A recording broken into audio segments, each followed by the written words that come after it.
हैदराबाद नगर में मुहर्रम का त्यौहार परंपरागत ढंग से मनाया गया। मुहर्रम पर्व के अवसर पर डबीरपुरा स्थित आशुर खाने से बीबी का अलम हाथी पर सवार होकर निकाला जाता है। इस विशाल जुलूस के कोई शिया समुदाय के युवक बीबी का आलम के सामने मातम करते हैं। आज मध्याह्न बीबी का आलम आशुर खाने से निकला। बीबी का आलम की सवारी क्षेत्र के विभिन्न मार्गों से होकर सायं 6 बजे के समीप दारुल शिफा पहुंची। बीबी का आलम के दर्शन करने तथा मातम देखने हजारों की संख्या में लोग सड़क के दोनों ओर खड़े थे। मुहर्रम के पारंपरिक जुलूस में हैदराबाद नगर पुलिस आयुक्त अंजनी कुमार भी शामिल थे। उन्होंने पूरे जुलूस के दौरान कानून व्यवस्था पर कड़ी निगरानी व्यवस्था की। सायं मूसी नदी के तट पर मुहर्रम का जुलूस बीबी के अलम को ठंडा करने के साथ संपन्न हुआ। आज मुहर्रम के इस मातमी जुलूस को देखकर हैदराबाद का पूरा शहर गम और मातम के माहौल में डूबा हुआ है। सभी मातमदारों को हैदराबाद सिटी पुलिस के तरफ से सबसे पहले तो ये कहना है कि हम आप सबके गम में शरीक हैं और हैदराबाद सिटी पुलिस के सभी ऑफिसर्स साल में ये जो मौका आता है इमाम हुसैन अलैहिस्सलाम के याद में हम लोग जो मातमदार के साथ खड़े होते हैं, हमारे अंदर जितनी भी बुराई है, हमारे अंदर जितनी भी कमज़ोरी है, उस सब को धोने का ये समय है। मातमदारों को किसी तरह का कोई दिक्कत न हो, इसके लिए हैदराबाद के सभी लोग मदद करते हैं सिटी पुलिस के तरफ से। और हम लोग ऐसे मौके पे सबसे गुजारिश करते हैं कि सब लोग मिलजुल कर इस मातम के माहौल को ठीक से रखें।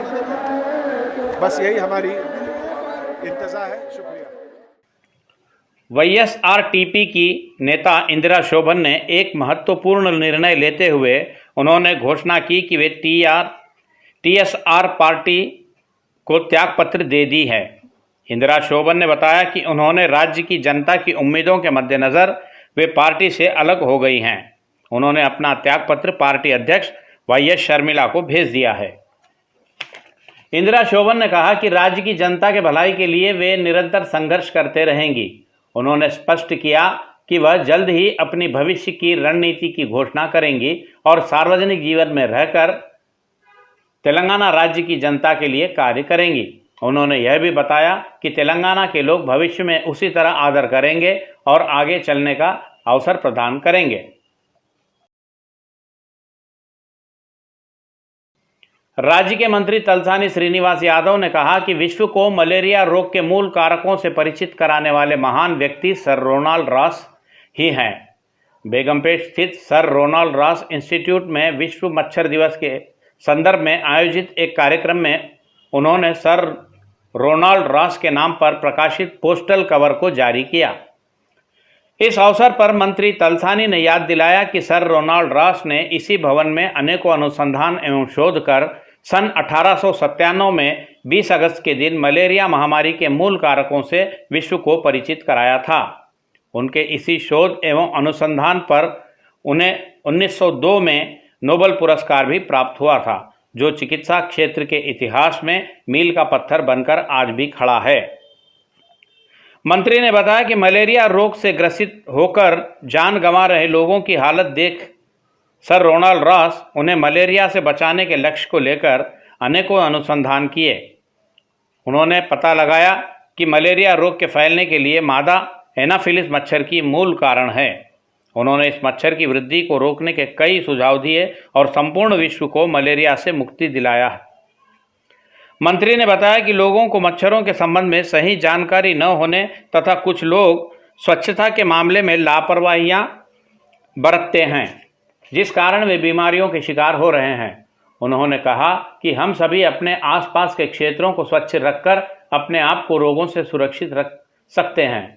इस अवसर पर उस्मानिया विश्वविद्यालय के कुलपति रविंदर पार्षद महेश्वरी, प्रोफेसर लक्ष्मीनारायण, रेड्डिया नायक, बालकिशन, राजेंद्र कुमार आदि उपस्थित थे। जीएचएमसी की उप महापौर बेते श्रीलता रेड्डी ने राज्य की जनता को सतर्क करते हुए कहा कि मच्छरों से सभी लोगों को सतर्क रहने के कदम उठाने चाहिए। आज हनुमान नगर में मच्छरों के संबंध में आयोजित एक जन जागृति कार्यक्रम में उन्होंने भाग लिया। उन्होंने बताया कि हम प्रतिदिन जो वस्तुएं सरेआम फेंक देते हैं वे ही मच्छरों के आवास एवं उनकी तादाद बढ़ाने के कारण बन जाते हैं।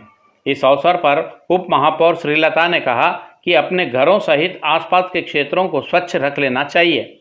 उन्होंने बताया कि इस्तेमाल कर छोड़े गए कूलर, पुराने टायरों से मच्छरों की आबादी बढ़ती है। इस कार्यक्रम में टीटीयूसी के संस्थापक अध्यक्ष शोभन रेड्डी आदि नेता उपस्थित थे।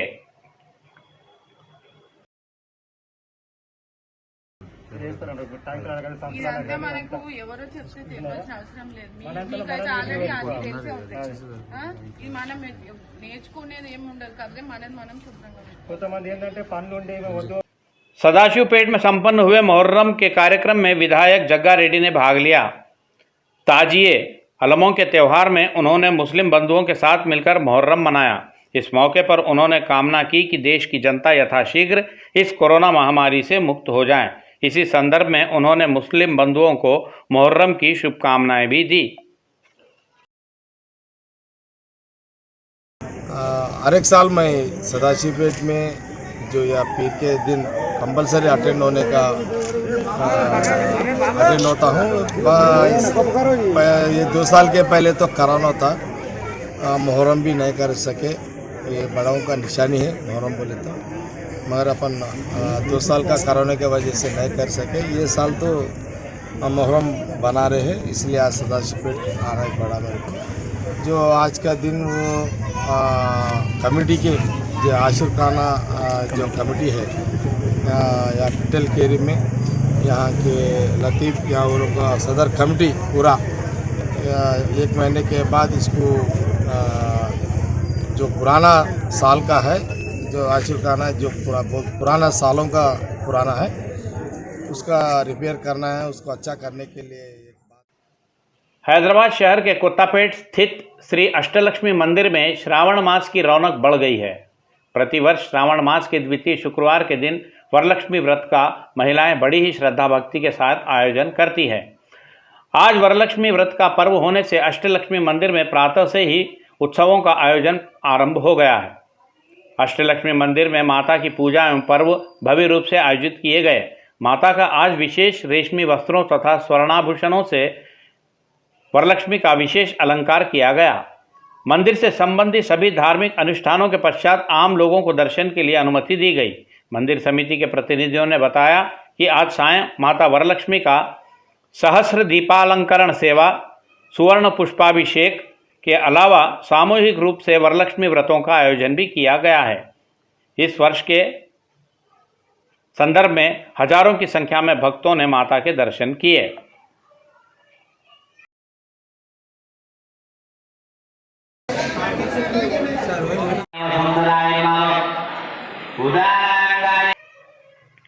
पूर्व प्रधानमंत्री स्वर्गीय राजीव गांधी की 77वीं जयंती के संदर्भ में आज गांधी भवन में राजीव गांधी के चित्र को पुष्पमाला डालकर कांग्रेसी नेताओं ने अपनी भावभीनी श्रद्धांजलि अर्पित की। इसी प्रकार सैकड़ों की संख्या में कांग्रेसी नेता बेगमपेट स्थित राजीव गांधी प्रतिमा के समक्ष उपस्थित होकर अपनी श्रद्धांजलि अर्पित किए।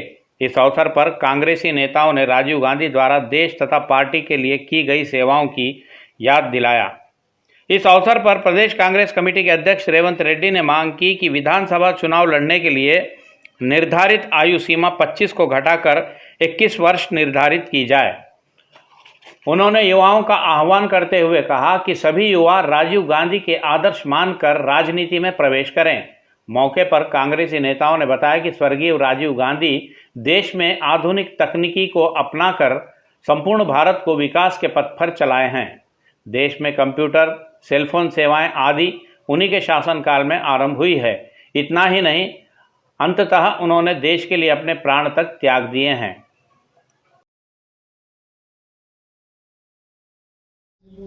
వారి స్ఫూర్తిగా ఈ దేశంలో యువత ముందుకు అడుగు వేయాలి. వారి స్ఫూర్తిగా ఈ సందర్భంగా ఇప్పుడు ఎమ్మెల్యే నిలబడడానికి 25 సంవత్సరాలు ఉంది.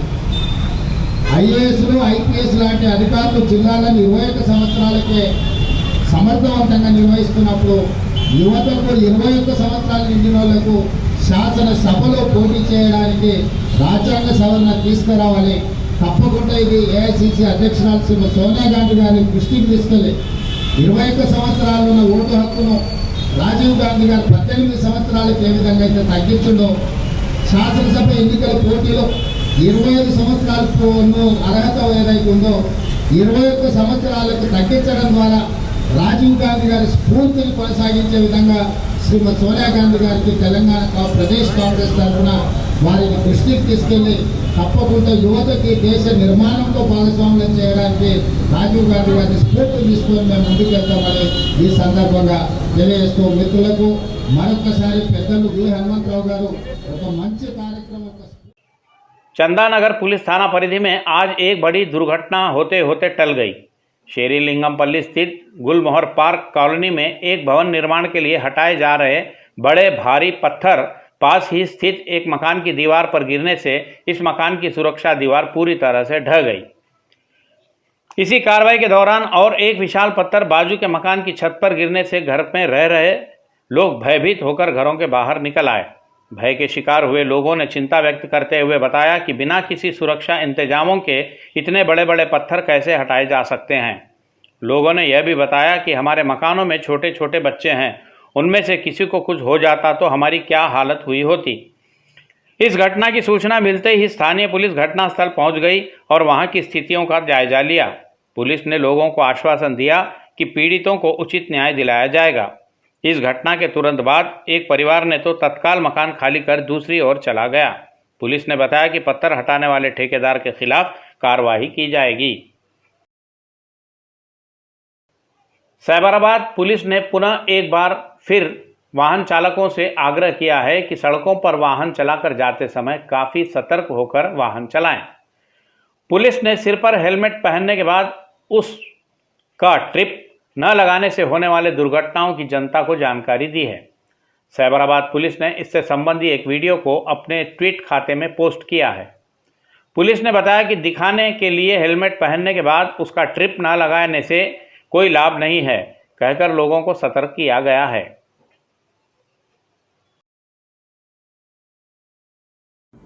నా పేరు రవి. నేను ఎస్బీఐ బ్యాంక్ లెర్నింగ్ డెవలప్మెంట్ సెంటర్లో పనిచేస్తాను. నేను కాళీ మందిర్ నుంచి SBI bank learning development centre పనిచేయడానికి వెళ్తున్నా. 888 సిగ్నల్, ఆ సిగ్నల్ అంబర్ లైట్ ఉండడంతో నేను వెళ్ళిపోతా అనుకున్నాను. వెళ్తుంటే మధ్యలోనే రెడ్ సిగ్నల్ పడడం, తర్వాత ఎదురుగా ఒక వెహికల్స్ రావడం, 2 వీలర్.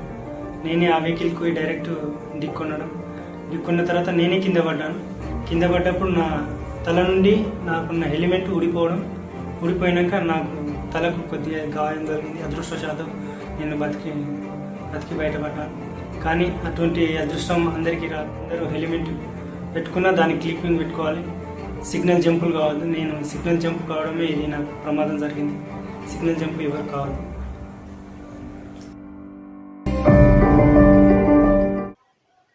जलापूर्ति विभाग के कर्मियों ने शपथ ली है कि मलिन जल की निकासी एवं रखरखाव में किसी प्रकार के अवरोध न उत्पन्न हो, इस प्रकार पूरी जिम्मेदारी के साथ अपनी सेवाएं देंगे। इस संबंध में दूधबौली सेक्शन के जलापूर्ति विभाग के अधिकारियों, कर्मियों, कापू संगम, सामुदायिक बस्ती वासियों, अपार्टमेंट वासियों के साथ एक जागृति कार्यक्रम आयोजित किया गया। जलापूर्ति विभाग के महाप्रबंधक खादर मोइनुद्दीन ने कहा कि स्थानीय क्षेत्रों में जब भी ड्रेनेज लाइन की समस्या उत्पन्न होती है तो इसकी शिकायत तुरंत स्थानीय जलापूर्ति विभाग के अधिकारियों से करें। उन्होंने बताया कि कुछ क्षेत्रों में निजी क्षेत्र के लोग ड्रेनेज का काम करते हैं। ड्रेनेज का पानी स्वतः बहाने के लिए मेन होलों में उतरकर उन्हें साफ करने की कोशिशें करते हैं। स्थानीय लोगों के दबाव से निजी क्षेत्रों के लोग इन ड्रेनेज में उत्पन्न समस्याओं, अवरोधों की समस्याओं का हल निकालने के प्रयत्न करते हैं। यह प्रयास खतरनाक साबित हो सकते हैं। खादर मोइनुद्दीन ने बताया कि इस संबंध में निजी क्षेत्र के लोगों को सही तकनीकी के ज्ञान नहीं होता है, इसी कारण कई संदर्भों में दर्दनाक हादसे हो रहे हैं। उन्होंने बताया कि जलापूर्ति विभाग के पास आधुनिक यंत्र सामग्री उपलब्ध है। उन्होंने यह भी बताया कि जहां से भी शिकायत मिलती है तो वहां तत्काल उस क्षेत्र में सफाई कर्मी पहुंचकर युद्ध स्तर पर ड्रेनेज की समस्या का निवारण करते हैं। मोइनुद्दीन ने बताया कि ड्रेनेज सफाई कर्मी अपनी सुरक्षा बरतें, इस बात की संबंधित अधिकारी निगरानी करते रहते हैं। उन्होंने बताया कि जलापूर्ति विभाग द्वारा अपने कर्मियों को उपकरण उपलब्ध कराए गए हैं, वे उनका उपयोग करते हुए दुर्घटना रहित ढंग से मलिन जल निकासी की समस्याओं को दूर करते हैं। इस अवसर पर बस्ती वासियों तथा अपार्टमेंट निवासियों ने अधिकारियों को आश्वासन देते हुए कहा कि वे भी स्टाइल चैम्बरों का निर्माण कर उनके द्वारा आसानी से ड्रेनेज का पानी मुख्य लाइन में बह जाए, इस प्रकार की व्यवस्था कर लेंगे। इस कार्यक्रम में डीजीएम हकीम, विनय नायक, शिवधर रेड्डी, भानु प्रकाश सहित कई पार्षद आदि नेता उपस्थित थे। श्रावण शुक्रवार के संदर्भ में आज सिकंदराबाद उज्जैनी महाकाली मंदिर में भक्तों की भीड़ उमड़ पड़ी। आज वरलक्ष्मी व्रत पर्व होने से माता ने आज कांच की चूड़ियों के अलंकरण के साथ भक्तों को दर्शन दिए। इस मौके पर भक्तों ने माता को गोदी के चावल, अपनी मनौतियां आदि समर्पित किए। सायंकाल तक यहां महिला भक्तों की आने का क्रम भारी संख्या में जारी था।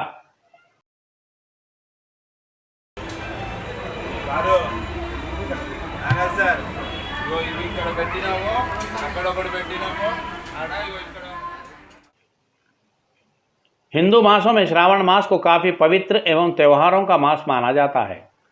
दक्षिणी आचार एवं संप्रदायों के अनुसार श्रावण मास के द्वितीय शुक्रवार के दिन विशेष रूप से वरलक्ष्मी माता की पूजा एवं व्रत आयोजित किए जाते हैं। इसी पवित्र दिन के अवसर पर आज नगरद्वय के सभी मंदिरों में महिला भक्तों की भीड़ उमड़ पड़ी। अंबरपेट महाकाली मंदिर में माता के दर्शन हेतु महिला भक्तों की लंबी लंबी कतारें नजर आई। यहाँ भक्तों ने अपनी श्रद्धा, भक्ति एवं आस्था के अनुसार माता की पूजा अर्चना एवं व्रत कर अपनी मनौतियां समर्पित किए। प्रस्तुत है सिटी विजन के प्रतिनिधि सद्दाम की वरलक्ष्मी व्रतम पर विशेष रिपोर्ट। ఇప్పుడు అంబర్పేటలోని మహంకాళి ఆలయంలో ఉన్నాము. ఏదైతే వరలక్ష్మి వ్రతం సందర్భంగా భక్తులు ఇక్కడ భారీ ఎత్తున తరలి వస్తున్నారు. మనతో పాటు కొంతమంది భక్తులు ఉన్నారు, వాళ్ళని అడిగి వచ్చారు. చెప్పండమ్మా, వరలక్ష్మి వ్రతం ఈ వ్రతము ఎందుకు చేస్తున్నారంటే భర్తలు మంచిగా ఉండాలి, ఈ లోకం మంచిగా ఉండాలి, అందరు మంచిగా ఉండాలి, భర్తలు అయితే మంచిగా ఉండాలని వరలక్ష్మి వ్రతం చేస్తారు. పసుపు పొట్టు ఇస్తాము. నాయన దేవత కోసండి పేదలు మంచిగా ఉండాలి, తల్లిదండ్రులు మంచిగా ఉండాలి, మొత్తం మంచిగా ఉండాలి, పిల్లలు చెల్ల ఉండాలి, అందరు మంచిగా ఉన్నారు. లోకం మంచిగా ఉండాలి, మనం మంచిగా ఉండాలి, దేవతలు మంచిగా ఉండాలి, మనం మంచిగా ఉండాలి. అందరి కోసం కోరేది మా కళ్ళ మంచి తల్లి. 1 ఇయర్కి ఒకసారి వచ్చే మన శ్రావణ మాసం అమ్మవారికి లక్ష్మీదేవి తో పాటు ఆలయం చైర్మన్ గారు ఉన్నారు, ప్రెసిడెంట్ గారు ఉన్నారు. చెప్పండి. అందరికీ నమస్కారము. భక్తులందరికీ ధన్యవాదాలు. ప్రతి ఏటా లక్ష్మీ వ్రతం జరుగుతున్నది మహంకాళి టెంపుల్లో. ఈసారి అతి ఉత్సాహంతో ఆడవాళ్ళు వచ్చి ఇక్కడ భక్తి శ్రద్ధలతో వాయినాలు ఇచ్చుకుంటూ పుచ్చుకోవడం జరుగుతున్నది. కావున ఇంకా మంచిగా జరగాలని ఆ అమ్మవారిని నేను కోరుకుంటున్నాను. ప్రతిసారి వచ్చేసారి ఇంకా బాగా జరగాలి, ఇంకా ఉత్సాహంగా రావాలని భక్తుని నేను కోరుకుంటున్నాను. అంటే గత సంవత్సరం కరోనా సందర్భంగా గత సంవత్సరం కరోనా నేపథ్యంలో మేము వరలక్ష్మి వ్రతం జరుపుకోలేదు. కావున ఇప్పుడు కోవిడ్ నిబంధనలతో మాస్కులు, సోషల్ డిస్టెన్స్తో, శానిటైజర్తో వచ్చిన భక్తులకు అందరికీ మాకు ధన్యవాదాలు. చెప్పండి. మొదటగా సిటీ విజన్ వారికి ధన్యవాదాలు తెలుపుతూ ఉన్నాము. ఎందుకంటే వీళ్ళ ద్వారా యావత్ తెలంగాణ ప్రజలకు ఈ శ్రావణ మాసంలో జరిగే వరలక్ష్మి వ్రతంకు ప్రతి ఒక్కరికి శుభాకాంక్షలు తెలియజేస్తూ ఉన్నాము. మొదటగా ఏమిటి అంటే ఆషాఢ మాసంలో కొత్తగా పెళ్ళైన వాళ్ళు ఎవరి అమ్మవారి ఇళ్లకు వాళ్ళు వెళ్ళిపోతుంటారు. అత్తగారు కోడలు చూడకుండా ఎవరి ఇళ్లలో వాళ్ళు ఉంటారు. అంటే దంపతులను విడదీయకుండా అత్తను కోడలు మాత్రమే విడదీస్తారు. ఎందుకంటే ప్రేమలు ఎక్కువ కావాలని చెప్పేసి అన్న ఉద్దేశంతో పెంచుతూ ఉంటారు. దాని తర్వాత శ్రావణ మాసం వస్తుంది. శ్రావణ మాసంలో అత్తగారు వెళ్ళేసి కోడలను తీసుకొని వస్తుంది. వచ్చిన తర్వాత శ్రావణ మాసంలో 2వ వారము వరలక్ష్మి వ్రతం సందర్భంగా అత్తతో పాటుగా కోడలను కూడా కూర్చుండబెట్టుకొని వాళ్ళను వరలక్ష్మి వ్రతం చేయిస్తుంది. కావాలి దాని తర్వాత చేసుకోలేని వాళ్ళు ప్రతి ఒక్కరు చాలామంది కూడా టెంపుల్కి వచ్చేసి టెంపుల్లో యావనాలు వాయినాలు ఇచ్చుకోవడం జరుగుతూ ఉంటుంది. కాబట్టి ఈ వరలక్ష్మి వ్రతం అనేది ప్రతి సంవత్సరం 2వ శుక్రవారము అత్యంత వైభవంగా జరుగుతుంది. మొదటి వారం చేసుకోవద్దన్న ఉద్దేశంతో 2వ వారము మరియు 4వ వారము అత్యంత వైభవంగా జరుగుతుంది. అదేవిధంగా మన అంబర్పేట దేవస్థాన సేవా సమితిలో ఎన్నెక్కడా లేని విధంగా ఈ వైభవలక్ష్మి వ్రతం కాకుండా ఈ వరలక్ష్మి వ్రతము అత్యంత వైభవంగా మనం జరుపుకుంటూ ఉంటాము. ప్రతి ఒక్కరు కూడా ఇక్కడ వచ్చేసి వాయినాలు తీసుకుంటూ ఉంటారు, ఇచ్చుకుంటూ ఉంటారు. ప్రతి ఒక్కరు కూడా యావత్ తెలంగాణ ప్రజలకు అంబర్పేట దేవస్థాన సమితి నుండి దానికి మనం చూడొచ్చు. వరలక్ష్మి వ్రతం సందర్భంగా ప్రతి ఒక్కరు తన భర్త ప్రతి ఒక్కరు బాగుండాలని నిర్వహించే ఈ పూజ పవిత్రమైన సందర్భంగా ప్రతి ఒక్కరూ ఇక్కడ కోవిడ్ నిబంధనలు పాటిస్తూ అంబర్పేట దేవస్థానానికి భక్తులు తరలి వస్తున్నారు. अंबरपेट मुदिराज कल्याण संगम हैदराबाद के नए अध्यक्ष का आज चुनाव किया गया। संघ के अध्यक्ष पद पर महेश मुदिराज को नियुक्त किया गया है। इस मौके पर महेश मुदिराज ने संघ के राज्य शाखा अध्यक्ष कुट्टी यादगिरी को हैदराबाद नगर अध्यक्ष पद पर नियुक्त करने के लिए धन्यवाद ज्ञापित किया। इस संदर्भ में महेश मुदिराज ने घोषणा की कि वे मुदिराज समाज के विकास हेतु निरंतर प्रयास एवं श्रम करते रहेंगे। उन्होंने बताया कि इस माह की 30 तारीख को पूर्व महापौर कृष्णा स्वामी मुदिराज की जयंती के मौके पर अंबरपेट में भव्य रूप से एक समारोह आयोजित किया जाएगा। इस संदर्भ में उन्होंने मुदिराज समाज के समस्त भाई बहनों से जयंती समारोह में उपस्थित होने का निमंत्रण भी दिया है। మరి పదవిని నాకు ఇచ్చినందుకు వారి నమ్మకాన్ని వమ్ము చేయకుండా బీసీల అభ్యున్నతికి ముదిరాజుల సంక్షేమానికి కష్టపడి పనిచేస్తానని, బీసీ డి నుంచి బీసీ ఏలోకి ముదిరాజులు రావడానికి నా వంతు ప్రయత్నం చేస్తానని మా ఎమ్మెల్యే గారికి, కార్పొరేటర్ గారికి, ప్రభుత్వ పెద్దల దృష్టికి తీసుకువెళ్ళి మరి ముదిరాజుల సంక్షేమానికి పాటుపడతానని, ఈ సందర్భంగా ముదిరాజ్ సోదరులంతా కూడా ఐక్యంగా ఉండి మనం బీసీ డి నుంచి బీసీ ఏలోకి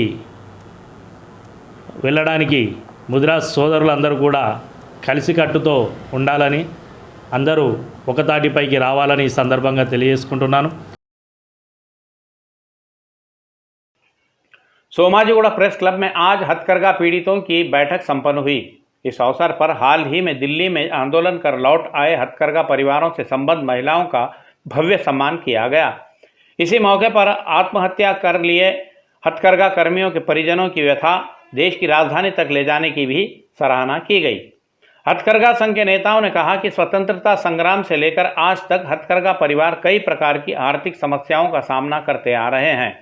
उन्होंने चिंता व्यक्त करते हुए बताया कि समाज में हथकरघा कर्मियों की मदद करने के बजाय उनके पीड़ित परिवारों को अनदेखा कर चुनावों के लिए अन्य वर्गों को खुश करने के कदम उठाए जा रहे हैं।